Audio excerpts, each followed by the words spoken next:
Hey, welcome, good morning, everybody. And why is my camera all wacky? There we go, fix it up there. Hey, how's everybody doing on this wonderful Sunday morning?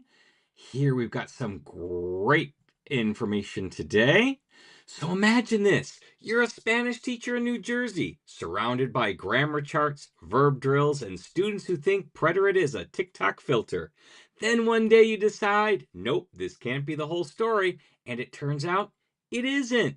Because today's guest, Piedad Gutiérrez, is living proof that language teaching can take you absolutely everywhere, literally and intellectually. She's been a university professor of Latin American history, a trainer of world language teachers across the USA, Colombia, Argentina, Uruguay, Israel, and the Czech Republic, and a Spanish teacher from high school down to third grade.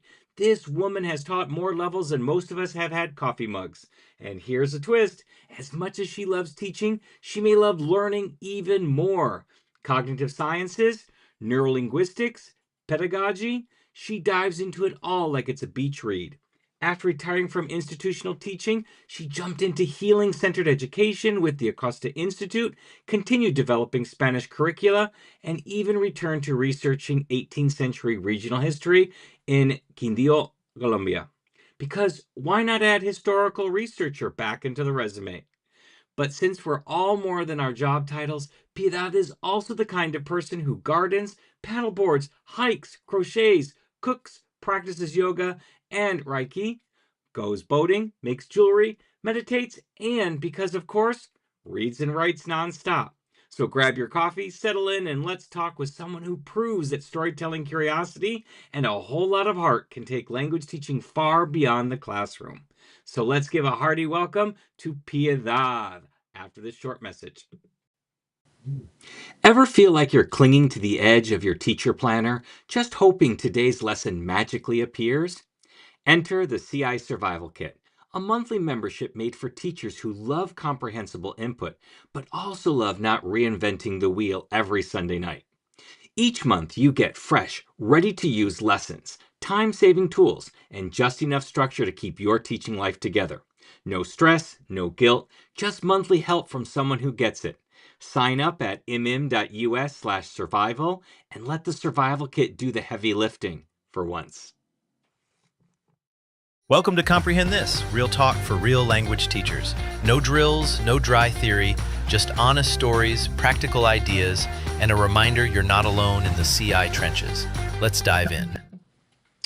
Welcome, welcome, welcome, Piedad. How are we doing today? Thank you. Thank you for having me here. It is a pleasure to see you. It is. It's been I'm a doing long well. time. It's been a long time. I've known Yeah. Piedad for many years, and it's been a long time since we've seen each other. So I'm so happy that she's here with us today. Is there anything you want to tell us about yourself that I didn't already kind of give in the intro? That I like life and I like to dance and that we need to live our lives every day. Like we can have energy and we can be calm, but we need to be fully present wherever we are. And that's what Ab- I'm going to invite all of us here today. Just let's be present. Let's enjoy being here with each other for these minutes that we are going to share.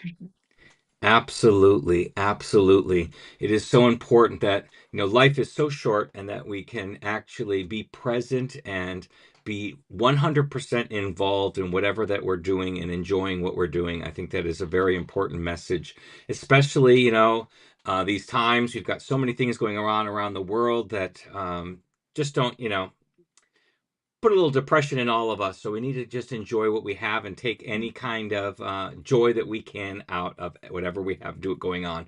So I think that's a really good message. So let's go ahead and start at the beginning and tell us how you got into using comprehensible input. I was very lucky, Scott, because I was a professor of Latin American history and I had the brilliant idea to get divorced. So then I had to start exploring ways to really be a mother and support myself. So I started doing translations and editing. And then just by chance, they needed a teacher at a private school. Of course, I wasn't certified. My first route was not education at a lower level. It was education at a higher level. So I started and I go to this school, and then they gave me, I had three classes. And I was like 10th grade, 11, and 12. Three different textbooks, Yeah. three different levels. And then I said, okay, so then can I visit one of your classes? I know how to teach, but I have never taught Spanish before. I said, no, it's okay, you can do it.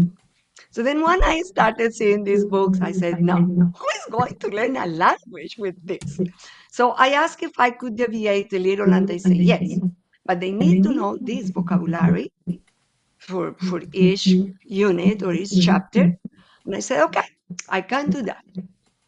So then from the very beginning, I couldn't do this thing of writing 40 words in the blackboard as the students to copy them and then quiz them the next day. So no, Yeah. that makes absolutely no sense to me. So then I Absolutely. just started in a very intuitive way. Like, okay, the chapter was about driver's license. Chatting with the students, okay, we have here this list, and I started very intuitive from the very beginning, chopping words that were not important, that were not common, and just keeping like the basic things. But then I was told I needed to tell the parts of the speech, like the verbs and the nouns. So then we made a chart. And I started doing that, and it was really cool. I taught for 2 years. But the second year, I was told that my contract wasn't going to be renewed if I didn't go into a how was improvement professional plan, Yeah. because my students talked too much, and because my students didn't know how to conjugate, and because my grammar exams were take-home exams. Because for me, the idea of grammar is something that wasn't the important thing. So end of the first job. Then I went to a second school. Also because they needed a teacher. Yeah. They needed a Spanish teacher. It was something very interesting because the school didn't have that plan. And they needed a Spanish teacher now who could teach without a textbook. Oh, that's heaven. Give it to me. So the first year I taught something that the school never had. It was called conversational Spanish. And very much I could do whatever I wanted. Just needed to fulfill, the school needed to fulfill the eighth grade foreign language request or requirement. I love it. And then one day the supervisor came and said, Piedad, this looks like you. This is called TPRS. Yeah. And it's a training in South New Jersey, in Mays Landing. Would you like to go? And then I checked the thing. It was like 6 or 7 weekends through the year, and I needed to go from Friday and Saturday to be there. And I said, sure, but then how do I do this? And she said, we will pay for everything. Oh, The awesome. language teachers don't use professional development, so I Yeah. have budget. If you like this, I will pay for you to do this. So wasn't I lucky or what? In my intuition, that's how you teach languages. And then I got trained very early. Like it was in 2001. So I got to meet Blaine, Jason Fritz, Susan Gross, Julie Blair, and learn how to put like what for me were like stars in the sky. I did most of those things, but I didn't know how to put it together. So it was like they gave me the constellations, they gave me the method, and then I dove and I love it. Absolutely. That's great. Because so you had the national intuition right away to teach like human beings. I think it's so funny that we all, as human beings, we know how to teach languages. Doesn't matter whether you're a teacher or not. Everybody knows how to teach languages. We pass it on to our children without even thinking about it. But then we go to school and they teach us an awkward way to teach kids language, which is anti-natural. It's not what we do naturally. And so then we forget how to teach naturally, and our kids become Mhm. stunted in their growth. We focus on the grammar, and the grammar doesn't make sense. The rules for grammar came out hundreds of years after the grammar already existed. They're trying to explain something that really isn't easily explainable and doesn't make a whole lot of, logical sense. It's the language, how it works. But you had that natural instinct to stick to the way that you teach languages to kids in their first language, and then you found the method that matched right with there. That's kind of backwards on how we do it. We normally like for me, I started with the textbook, but I learned in 2001, just like you at TPRS. I started with the textbook, realized it didn't work, and was looking for something different. Where you had you were a teacher looking for a method. You were Yes. already teaching it, and you just needed the method to organize your thoughts, which is kind of an interesting approach to that. So yes, you were definitely lucky in that way. I was very lucky. But then the next year in that school, they gave me a book. They said, now you have to teach. It was Viajemos. I will never forget because I transformed the book in TPRS. Yeah. I took each one of the chapters, made up stories and told through stories. And then same thing happened at the end of the year. They told me, we are not going to renew your contract. You don't fit. No. You don't fit in the department. So I said, okay, let's find another school. And then I was extremely lucky again, and I found a school where I was for 17 years. That's awesome. That's awesome. Yeah, it's so funny. It's changed a little bit in the United States here, a little bit more, where it's a little bit more accepting with CI now that ACTFL's gotten on board and such like that. But Mhm. it's still in many, many schools, those of us who use CI are the outliers, are the Yes. outliers. And so it's unfortunate that way. But like I just got an email from one of my students from years ago. I had him as a seventh grader about 10 years ago, and he sent me a message on Instagram, is what he did. And he was saying, "Thank you for teaching me." He goes, "I'm a nurse right now, and my Spanish is far from perfect, but I can use it. I can get by in my nursing job every day." And he goes, "I took 2 more years after you in high school, and I don't remember anything from those because that was all the grammar classes. I remember using because I remember the songs that we did, and I remember all of these things, and it's so much more powerful because America is unfortunately a monolithic country. There's just not many Yeah. bilingual people. Most of the bilingual people in America are immigrants who've come from other countries. Um, and they want so desperately, America wants to become bilingual, but they just don't know how to go about it.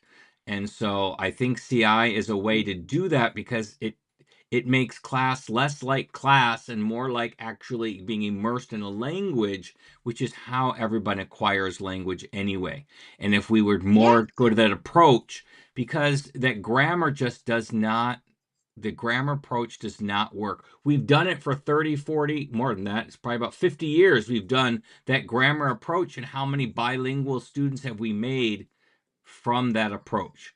And keep doing the same thing over and over again and expecting different results is just ludicrousy. So I think it's so important that we look for ways that actually connect with students and get them to actually be able to use and love the language that they're learning.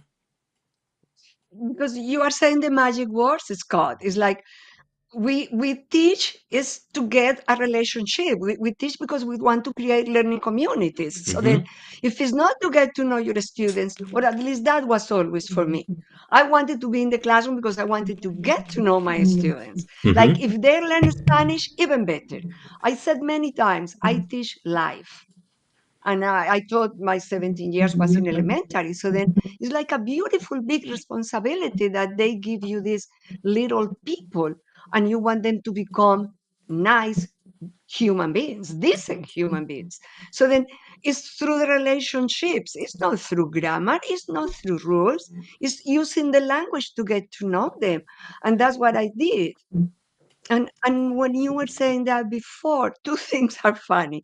One, like even in elementary school, I have parents coming to me after the winter break to thank me because their fifth grader was the one who saved them in Spain once they left Toledo. Once they left Toledo, they were in inns, in small places, in small towns. They rented a car, and there is no English anymore. And they were so happy and so thankful that this little girl was the one getting the beds that they wanted, getting the rooms that they wanted, asking for whatever they needed. And that was for me like that is Yeah, better than the paycheck. It's like, it yes, is. I did something for someone. And then the other thing that came to my mind, you are talking about grammar. So I'm in Israel and I want to learn Hebrew. I really want to be able to express myself in Hebrew. What do I get? The best Ulpan program in the country, full grammar base oriented. We have learned conjugations. I know very well about 57 verbs. They start with present, now with the past. Today we were learning the imperative and some future. No nouns, no adjectives, a few adverbs, and it's just pure like congruent translation. This is how you say it in English. This is how you say it in Hebrew. Translate. Yeah. I always Sad. say, I always say when you do that way, it just sits on the surface of your head, right here. All that grammar Yeah, stuff sits right here, but we need it to be inside where it becomes instinct. And so yeah. I may know all the conjugations of a verb, present, past, Mhm. future, subjunctive, past subjunctive. I might know all of those, but if they can't come naturally out of my mouth when I need them, then what was the point? And I Yeah. know that with And in German, when I took German in high school, we only had one German teacher, and she had one German class for German 1, 2, 3, and 4. And so she had us sit in rows. German 1 was in the first two rows, German 2 was in the second row, German 3 was the first two seats of the third row, and then German 4 was like one seat in the fourth row. And all she had time to do is to teach us the grammar and then move on. There was no interaction, and I knew how to conjugate all those German verbs, but I couldn't put them together in a sentence in real life practice. And so when I first went to Germany, the typical thing happens. I went to Germany, I spoke to them in my German, and they spoke back to me in English because they knew that I was an American and that my German was okay. I mean, I could understand them, no problem, but I didn't have that experience of actually speaking in a fluent yeah, way with them. So they resorted. And I remember the second time I went to Germany, I was so proud of myself because I went to Germany, I spoke in German, and they spoke German back to me.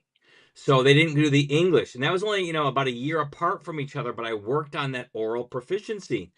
And then when I went yeah, to France for the first time I went to France, I went for the Agen conference. And I took French. The last time I took French was 1992, and this was 2018. 2018 was the first time I went to France. So I went in there. I land in Toulouse Airport, and they told me that everybody told me said this is how you have to get to Agen. You have to get out of the airport. You have to take a bus to the train station, and you have to take the train station and get off to Agen. Okay. So I go into to the train station to the airport information booth, and she's got a little button that says, um, it says "Hablo español, je parle français, ich kann Deutsch, I speak English." So she's got all those languages there. So I go to her in my broken French because I hadn't spoken French in over 30 years. So, and my French wasn't good to begin with. So I go in there, I say, in my broken French, I don't speak French. I can speak German, I can speak English, and I can speak Spanish. Can you please tell me in one of those three languages how to find the bus that takes me to the train station? And so she proceeds to tell me in French. And I'm like, oh my gosh, I just told you that was the one language that I did not know. I understood what she said. So I go to the bus station. I go to the where the buses are, and it's all electronic. It's an automat you had to do, and I couldn't find the right ticket. I kept going to the driver. Goes, it's the wrong ticket. I'm like, can you come and show me which ticket I need? All in French, my broken French. I get to the bus station, take the bus to the airport, to the train station, and then the train station. I had to pick the ticket. At least they had there. I could switch it to English, so I could find the right ticket. But then I didn't know if I was going to miss the stop because they're all making the announcements in French. And I can't tell, like, how do you pronounce Agen in French? I didn't know if I was going to be able to hear it. And it's a small town, if Yeah. I'm going to miss it. So I'm like hyper vigilant on everything to make sure I get off. Then the next year I go to Paris, and I was only in Paris for 2 days because I heard negative things about Paris. I forgive me, French people, but I heard negative things about Paris. They don't like tourists. You know, they're really mean to American tourists and stuff. So I heard all of that. So I said I'll just do 2 days there on my way to Agen. I was going to take the train from Paris to Agen. So um, I'm there and I speak my French is a little bit better at this point, and I'm speaking my French, and they were nice and they spoke back to me in French. They didn't insult me. So it was Oh, really, good. really interesting. I was there with Karen Rowan, and Karen Rowan, we took French classes together, and she's like, how is this French rolling off your tongue? I said, I have no idea. I don't even know if I'm saying it correctly, but apparently they're understanding me and they're speaking back to me in French. So that communication is so important, and building relationships, because I Yes. think as foreigners, when we go visit another country, we are an ambassador for our own country, and we can embrace their culture and show that we appreciate who they are as a people and a culture, or like many Americans do, completely ignore them as people and culture and expect them to speak English and do things the American way. And then that's why a lot of people just have a different taste for Americans because of that experience. So I think we Yeah. should be ambassadors, and I think that, and I opened my mind to Paris. I really enjoyed it. I wish I had stayed there longer. I need to go back so I can go do some more stuff there. But it was just that communication and building relationships really does make for the purpose of learning a language, because it's Yeah. not just to pass a test. It's not just to get into college. It's to be able to get to know more people and learn about them as a people, them as a culture, and we can all experience things differently that way. Yeah, you are totally right. And also, it's like when we make the effort and we try to speak the language, they really feel it. And then they really embrace you and help you. And that also, as you said, it expands, because if I only speak English here and I only find people that speak English or Spanish, I'm not going to be able to expand like my social life with Yeah, Israelis. So, yeah, absolutely. And that's why totally I agree love with just a plug out to the Agen workshop conference that comes every end of July. If you get a chance to go, you don't have to speak French. Agen, the city, is a small city. You can get by very easily. It's all walkable. But what I love about this conference, and it's unlike any other conference that I have been to, is number one, it embraces the French culture. So we have 2 to 3 hour lunches. So you have the morning sessions, and then you have a 2 to 3 hour break. Then you have the afternoon, evening sessions. So because you cannot do lunch in France in a half an hour, that is an American thing. You cannot do it. But what's great about this is we have people from all over the world. We have Asians, we have Africans, we have Europeans, we have Americans. We have all these people that are coming together, and we're having conversations simultaneously in 3 or 4 languages at once, all sitting together. We're not trapped in a hotel because the conference is held in a school, and then we all spread out to the city. It's the largest suburb of Toulouse, but it's a tiny, by American standards, it's a really tiny, very walkable. You can walk from the train station to your hotel, and we walk all around. We don't use Ubers, we don't do any of that stuff. We just walk around. Um, they have scooters if you really want a scooter, but I've never needed a scooter.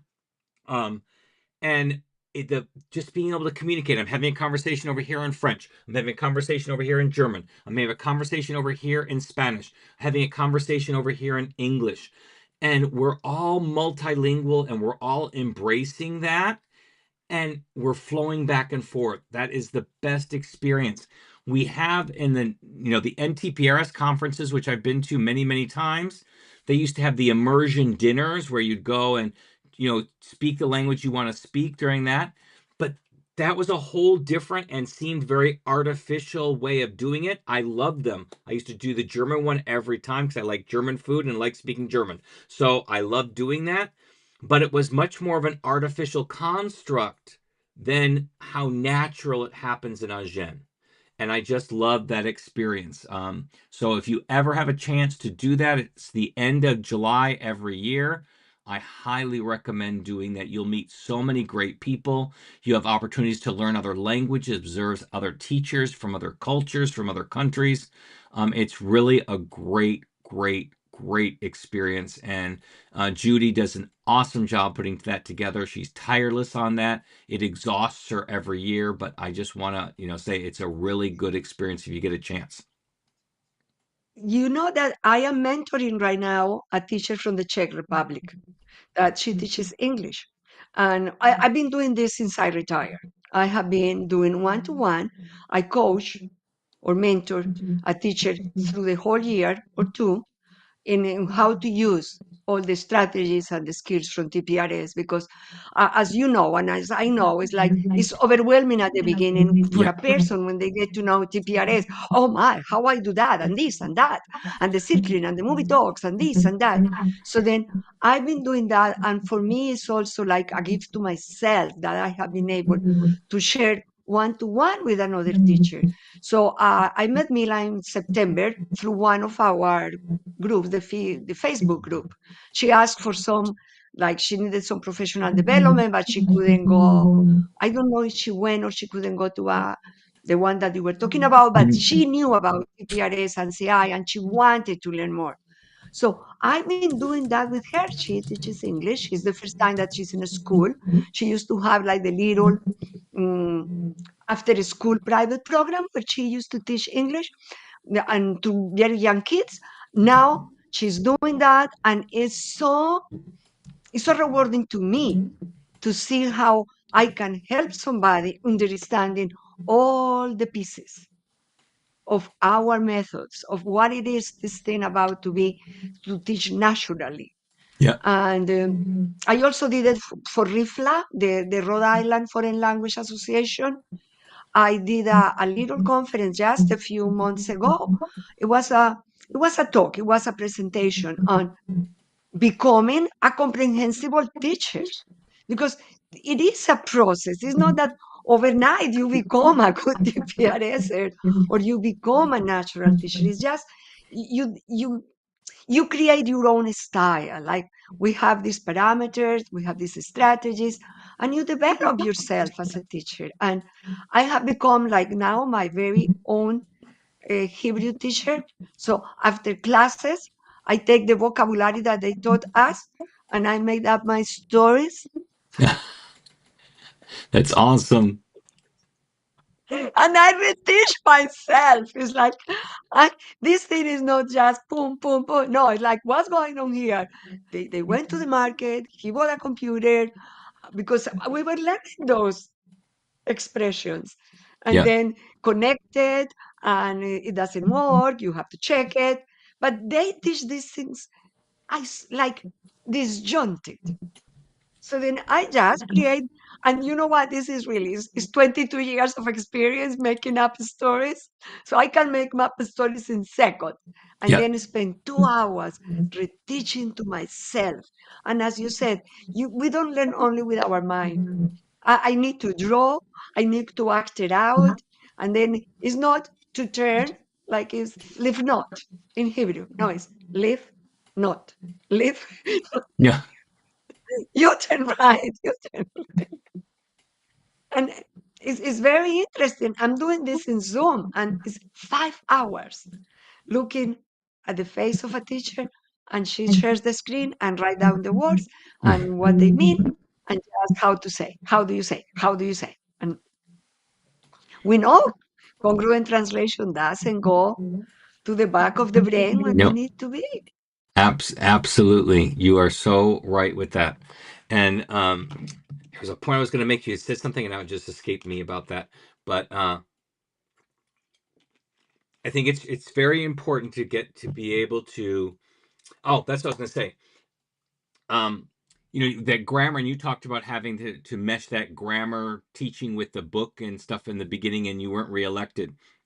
I have to currently, this current school that I left middle school, and I went back to high school. So this is my second year back in high school. And it's very different from when I left high school, because when I left high school, now it's 14 years ago, in 2012 was my last year teaching in high school before I started back up. It was before the pandemic, and after pandemic, it's a very different ball game. But like Mhm. you, I'm finding a way to mesh the textbook with CI, because I can't teach from the textbook. I tried it for 3 months at the beginning of my career, and I sucked at it and I couldn't do it. So what I do, like you, is I take the vocabulary and I pick the most important, because each chapter has like 100 words and most of them are useless. Who cares if my kid knows thumbtack in Spanish? It's not a high frequency word. But I take that vocabulary, and then I make up stories about the students in my classroom. So I have a template that I use about what my lesson plan is going to look like. We do conversations on Monday, we do stories on Tuesday, Wednesday, we do readings on Thursday and Friday. So I have that template. But what I have to do every year is come up with new stories, because I've got new kids in my classroom. So I come up with completely new stories about my kids, or something funny that they say, or what, and then I use the grammar and the Yep. vocabulary that we're working on in those stories, and that's what works really well, and the kids love it. Last year I had a kid, a freshman kid. He's like, "Why do I look forward to these stories? I hate reading, but I like reading in Spanish." And I'm like, so I asked. I already knew what the answer was, what the difference was. And I kept going, okay, so why? What is different between the stuff you read in English and the stuff that you're reading in Spanish? And he couldn't figure it out. And another kid goes, "These stories are about us. And they're funny stories about us. You're taking things from our lives and you're putting them in it," which is so true. And one of my best stories I've came up with, I've been teaching now 24 years, was one because a kid made an error. Not an error, but he was circumlocuting to the best of his ability. It was the Spanish 2 class, and I teach at a section of our school where they are learning a career at the same time. So it's called career tech education. So this kid was in the culinary program, so he takes half his classes are in culinary, and then he's taking Spanish. So he's at my part of the school 2 periods a day. So I asked him, "Do you want to be a chef?" He goes, "Yes." I go, "Do you want to have your own restaurant?" He says, "Yes." I said, and this is all in Spanish, and I'm saying, "So what kind of restaurant do you want? Do you want an elegant restaurant? Do you want a fast food restaurant?" He goes, "I want an elegant restaurant." Okay, perfect. "What do you want to serve? Like, what type of food?" Well, he didn't know how to say steak. So he said vaca, cow. Now, I knew what that meant. I knew what he was going. It's circumlocution, right? It's perfect. That's what you want kids to be able to do. And they can't use a word. He didn't go to English. He took any other word that he already knew, and he took it. But I twisted it and made a whole story about him being a chef at a elegant restaurant, but they don't serve steak. Their customers are cows. And so they serve all this other kind of food. They serve grass pizza and all this other kind of food that cows would like to eat. And so it came from that, his circumlocution mistake there, not knowing the word beefsteak. And if he knew the word beefsteak, then we would not have gotten that story out of that. But because he made that circumlocution, it gave me a whole nother idea to write a story, and it was hilarious, and the kids liked that. And that's how you make those connections and build those relationships, and it makes them want to learn the vocabulary because they want to know how the story ends. Yeah, yeah, yeah. You know what? You just reminded me, Susan Gross. Yeah. We don't teach the book, we teach the students. Yes, If the students absolutely. are the center, and we really want to do that, like, yeah, we don't, but that's the sad part that grammar teaches the book. That's the Yeah. students don't need to be there. Yeah, exactly. And I know my life would be so much easier if I could just reuse the stories year after year after year, as I can lesson plan really But we quick. cannot do that. But it takes me so much time, and people say, why do you keep writing the stories over and Yeah. over again? I write the stories because I need to connect with the students that are in front of me. And I do make my work a You little know, bit easier. I write a story for level 1, and I write a story for level 2, and I write a story for level 3, and I mix my kids. So I might have a couple kids from period 1 in there and a couple kids from period 2 in there. So I don't have to write one story for every class period. But still, mhm. it's time consuming, but I think it's well worth it because the benefits I get from that and what my kids can learn from that is so much more incredible. Like for me, that is like now that I'm retired and I feel sad that I never published my collection of stories. But that was like what always stopped me from publishing, because every year I came up with a little different story, with some modified, something here. And I wanted the teachers to know that if I publish the stories, could be good for reading, but not for teaching, because then is like it's not your story, it's not your students. Yeah. And as you said, I did the same thing. I do remember once in one of my classes I was teaching, it was maybe about the body, and so then it was about cleaning and washing or whatever, but those were like the words, like being dirty and having to clean. And then I was asking that the students, because I know that most of them had pets. So then, Mhm. if the pet, somebody went with the pet for a walk, and the pet came back totally dirty, so they had to clean the dog, and the dog didn't like to be clean, so the dog bit them, something like that. And then I said, okay, in the same as you. Also, I wanted to say that that we learned so early in TPRS, Scott, that we need to have routines. I Mhm. was like that too. I have my students for 3 days in a row. So day one was the new vocabulary, the repetitions, the personal stories, collecting information. Day two was creating the story and finishing writing the story. That was the homework, to illustrate the story. And then the third day was writing, was reading and playing and whatever. So then we were in this part where I was fishing, and then one student volunteers. He had a cat. The cat was always dirty, and cats clean themselves. So then I took advantage of that. I have to teach them to clean you oneself, not just to clean something. Mhm. And then we were talking about that. And then I said, okay, but it's unusual because cats usually clean themselves. So no, the thing is that we had two cats, the gato and the gata, the female cat and the male cat. But then the male cat died. And the male cat used to clean the male cat. So after the other one died, that cat didn't know how to clean himself, didn't want to clean himself, and has been dirty for 3 years. So then, as you said, like, who is not going to laugh with you in class Yeah. when you are fishing and creating this story that is about this specific kid's Yeah. cat? It's only that cat. And so then I think that that's also the joy of teaching the way that we teach. We create this relationship. They are important. Their experiences are part of our stories. We validate them, and then they remember. One, because it's theirs, and second, because as we know, we need to make. I never thought about making anything bizarre or ridiculous, but funny, yes. Yeah. Funny. And Yeah. also, yes, and the Latin American culture has things that are so bizarre that you don't need to create Yeah. purple elephants. That's true. Our culture has everything in every, pick any country. Yeah, absolutely.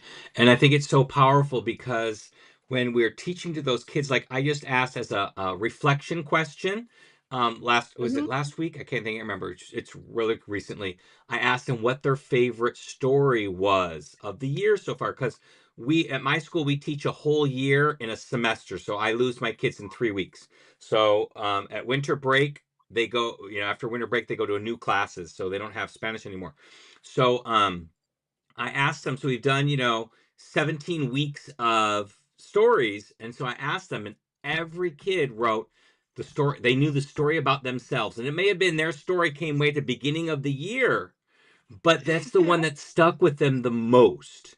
Um, Hmm. and you know, like if I wrote the stories 10 years ago, TikTok would not have been a thing. But what's in a lot of my stories now, TikTok, because a lot of my kids are on TikTok. They either watch TikTok or they are making videos for TikTok or they're doing their dances for TikTok. So you can't, it's like a textbook. When a textbook gets published, at the moment it got published, all the information in there was current. But we keep textbooks Hmm. for 7 to 10 years and it's no longer current anymore when they're, the stuff that they're talking about is not as popular. So that's another thing. When I adapt our stories to our kids, we can update them with the current culture. And although you might not be able to, if you want to kind of make it a little bit easier for yourself, you can keep the same skeleton of a story and then just Yes. adapt it to the kids that are in your class. That also works. But I just have so much fun. I truly enjoy writing stories about my kids, and my kids just like them. We just made one the other day. We did, and this is what I love ChatGPT for. I use this for ChatGPT, which is amazing. Um, I came up with a story about the terrible date because we were teaching. Let's see, going to the mall, and activities, playing the clarinet, playing music, singing and dancing. So we made a date. They went to do an open mic, and the date was horrible at the stuff, and so it was just a funny little story. But we put kids in that story, and my kids are freshmen and sophomores, so they're all in that dating thing, so they kind of know what that is, and so it was really fun and interesting.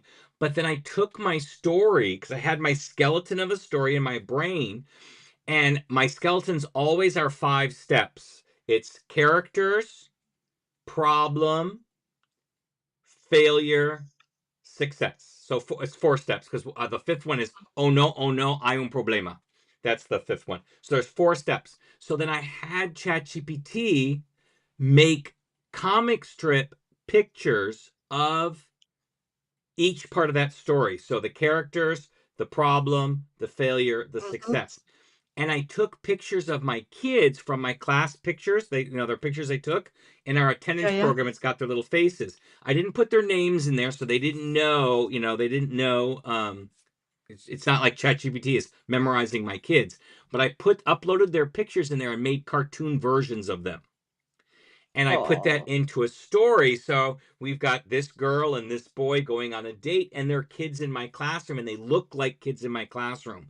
And last year we had a kid who liked Elmo for whatever reason, and the other kid wanted his Elmo, so he was going to steal his Elmo. So I made the story up about the kids with stealing the Elmo, and I put it in ChatGPT to make the pictures, and it looked like the kids. They could tell right away who it was.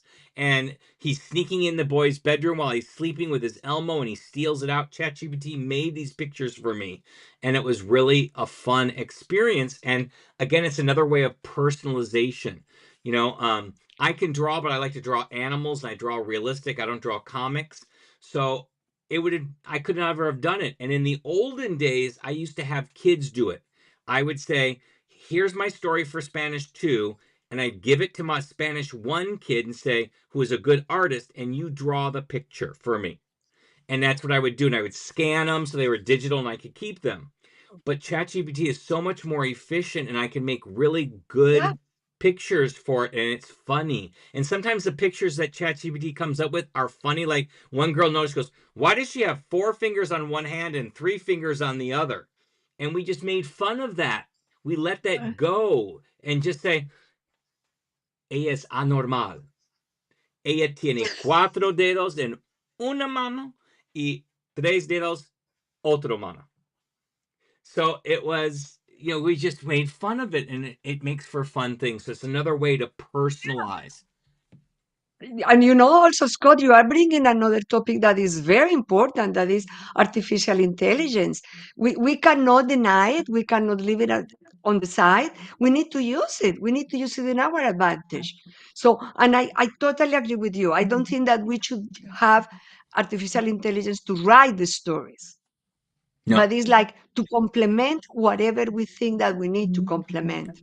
So I yeah, that is perfect. This Czech teacher that I'm mentoring, she did it for Halloween, but it was not for teaching, it was for reading. So she did it with, I think that is with Gemini. She said, like, she gave all the names of the students, and they were going to visit like a house of horrors for Halloween. And then she gave the vocabulary that they knew, and this created for her with images the kids going from room to room in this house, being terrified by monsters. And the characters were the students, and they were moving to one section to the other one. And it was a reading exercise. And then, if we can do it that simply, I think that is okay. Because if not, one thing that can happen is that as a teacher, you will have to spend more time correcting what the program that the application does for you. Because sometimes it's like it's not exactly what you want. yeah. So then, or you need to give so many specific instructions that if you are going to spend that much time doing that, better write the story. But we since the students are using it, and we are working with younger kids that are in, like you mentioned, TikTok, we need to go with where they are. We need to meet Yeah. them where they are, not only the knowledge of Spanish or the language, but where they are as people, where they are as a person. What is that interests them? What is that they are doing? Absolutely. I use it as a teacher's assistant. So it saves me lots of time because when I need to make a quiz, I'm really bad at making up questions because my questions kind of follow the same patterns and the same answers all the same time.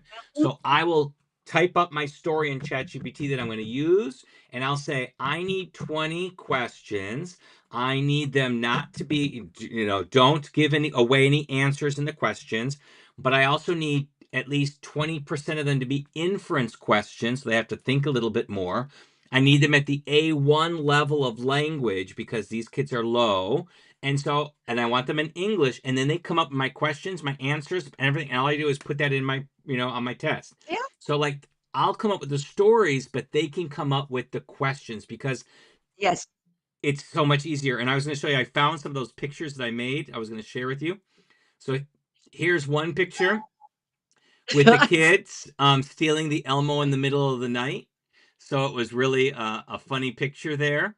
And then we had another story with a girl going on a date. So she was going on a date with Big Bird. So this looks just like Yeah. the girl. And she's going on a date with the Big Bird. And at the end of the date, she thought Big Bird wanted to show her to all of her friends. Um, so here's the picture of her on her date with Big Bird. And then she was going to go, and Big Bird wanted to introduce her to all of his friends, but she chose that she didn't like Big Bird, so she ended up going home with Elmo. With Elmo. Oh, So look at the face of So it's this is what ChatGPT came up with, and I uploaded the yeah. picture of the student Alina in there, and it looks just like her. But we get this fun little story in there that I could do and Yeah. use with my kids, and it becomes so fun. So as Piedad says, don't use it to write the stories. Use your own ideas for that, but you can use it to supplement to be, as I say, it's my cheapest teacher's assistant I could ever have. I pay 20 bucks a month and I use it so many times. Or another way that I use it is really helpful. I love uh now I'm forgetting the names, and Lori Clark's and Michelle Whaley's idea of embedded readings. Oh, So yes. I will have That's my magic. 300-word reading, and I will tell ChatGPT, here's my reading. I need 4 more versions, each one more simplified than the other. And the first one should be just the basics. Put it down to a 5-sentence story and then build up from there. And then in a matter of minutes, I have got all 4, total of 5 Yeah. now versions, and I'll print each of those out on a piece of paper, put it in a packet for my kids, and I'll tell my kids, pick the one where you feel the most comfortable starting. For some kids, it's the really easy one. And for other kids, it might be one of the middle ones. And one kid might be able to go straight to the big one. Yep. But that is an assessment for me. It lets me know right away where they are in there. And I didn't have to do it because it would take me hours to come up with those embedded readings otherwise. And my favorite thing with the embedded reading is to take a piece of literature.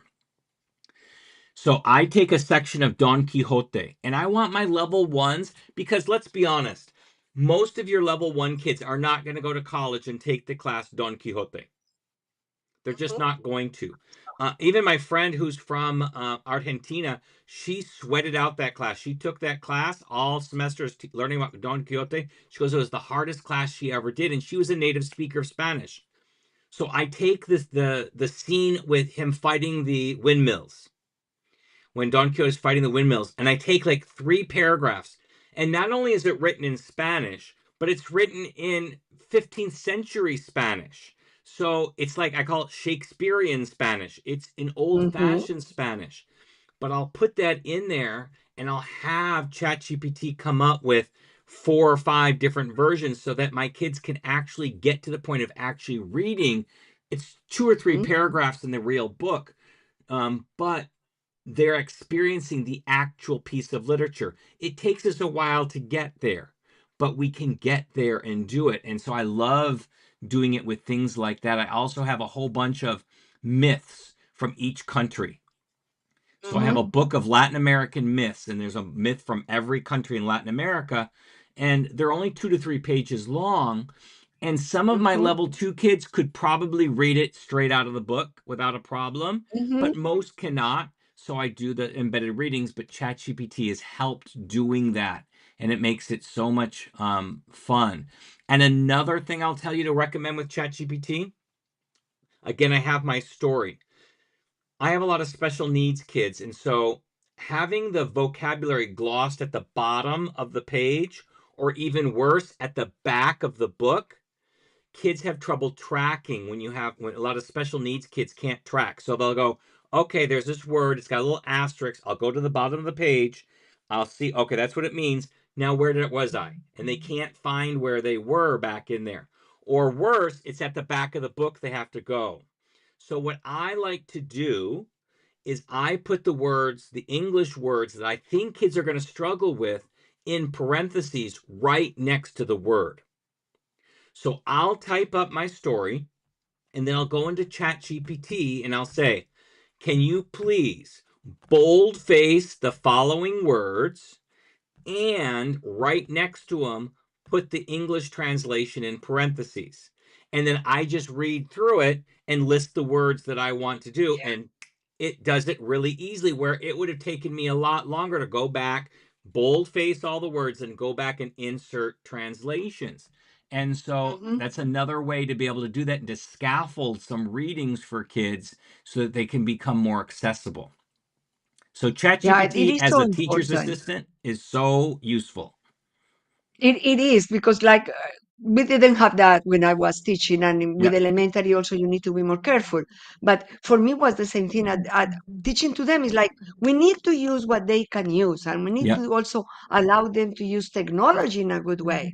So I had always at the end of each unit what I used to call my tech project, that it was just an animated slide or create a slideshow where you could link the slides in a way that if it's wrong, goes back to the beginning, and if it's right, you go to the next one. So it is also important for us as teachers to teach them how to use it, how to Yep. use these apps that we have now, these applications that are so good, not to do our job, but to help us doing our job Yep. better, and for them too. Exactly. Very, very helpful. Okay, we're coming close to the end. What Oh, it flies. Time I know, the flies when you time are does having fly, time. doesn't it? It does fly. It does fly. I remember that lunch we did. Where were we when we had that lunch together? Oh, in Washington, Was when it we went to, Washington? that was the last time that we saw each other in person, Yep. 10 years ago. Is it that long ago? At the Yes. at the conference in close to Washington, and Yep. I we remember had that. that really great lunch. Yes. Yes, it I was always did awesome. that in the conferences. I try to find people like only one or two persons, just let's get to know each other because we read each other, we use each other's materials, we know who we are, but we don't know each other. So then I used to do that always in the conferences, Yep. have lunches with one or two people and just, okay, tell me who you really are.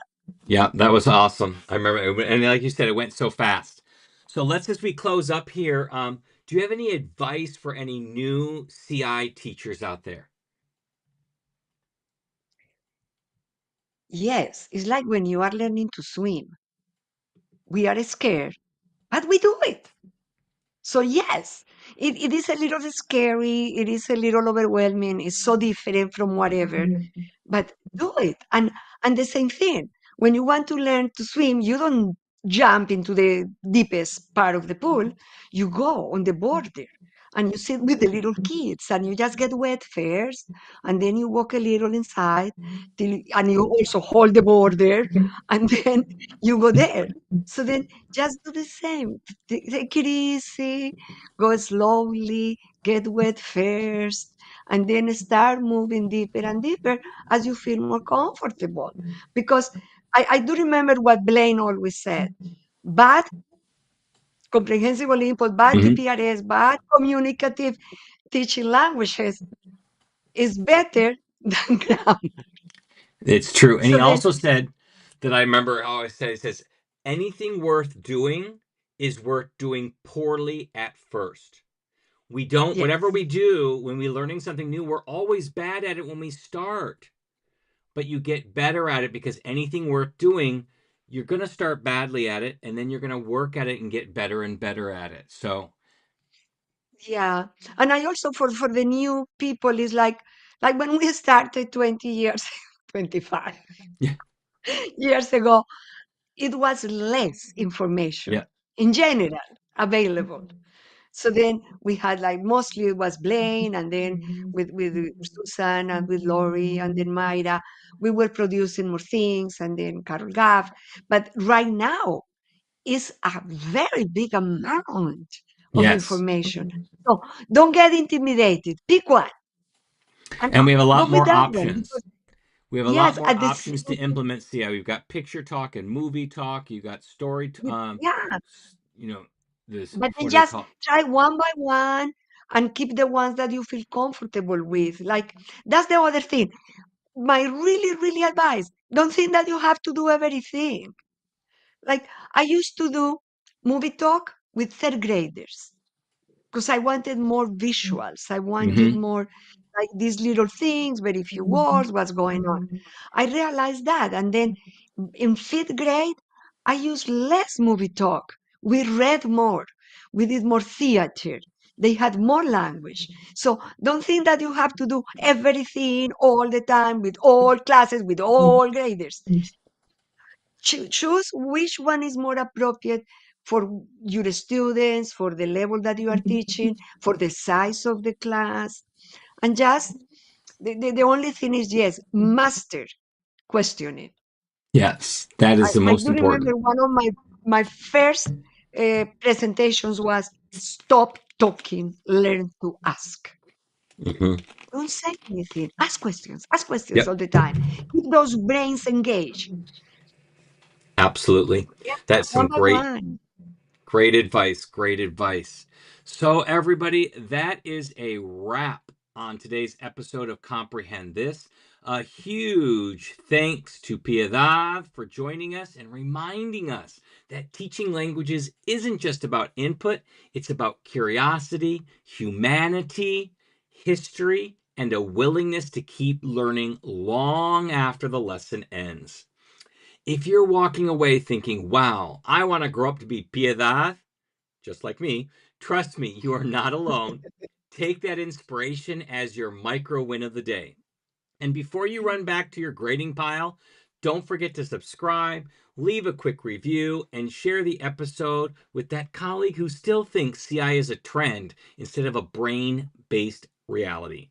You can catch the full Oh. interview live on YouTube or grab the replay on your favorite podcast app, whatever fits between your planning periods and your emergency coffee refills. Until next time, keep the stories flowing, ditch the drill worksheets, trust the process, and I'll see you on the next episode of Comprehend This. Bye-bye, Piedad. Bye bye.